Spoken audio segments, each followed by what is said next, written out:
Yolanda White.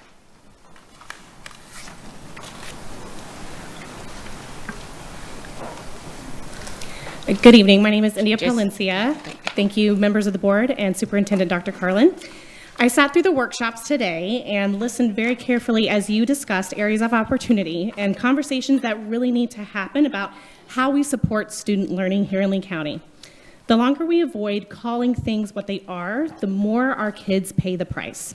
So it was refreshing to see our district face this difficult reality on this concern, and I'd like to see the same approach on other concerns as well. As discussed today, Lee County is the only large district in Florida where third grade reading scores went down.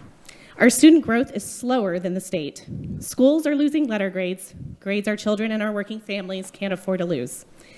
And yet, while students struggle, this district keeps hiring more and more high-paid administrators, some making more than the governor. Six-figure salaries are handed out like candy, but where's the accountability? Because when outcomes repeatedly don't improve, these administrators don't get removed. Their jobs get redefined or they get moved around, sometimes even promoted or given raises, while our students fall further behind. That's not accountability, that's job security without performance.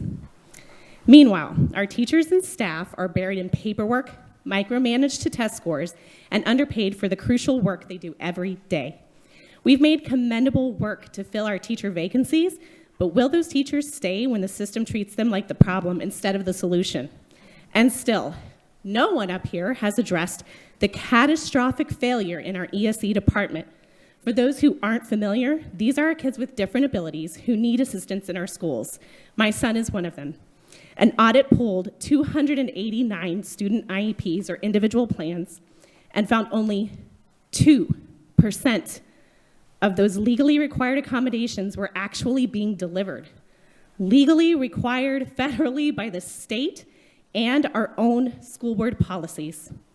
That's not a small oversight. That's catastrophic neglect of our most vulnerable student population. So here's my ask of the board. Cut top-heavy administration until we see real classroom results. Divert those funds to real long-term solutions for fair teacher pay. Tie administrative pay and position security to student outcomes. Fix the culture that protects underperforming admin while placing the burden on educators.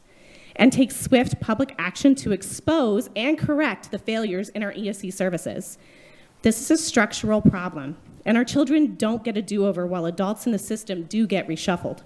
Our kids, our teachers, our staff, and our community deserve better. Thank you.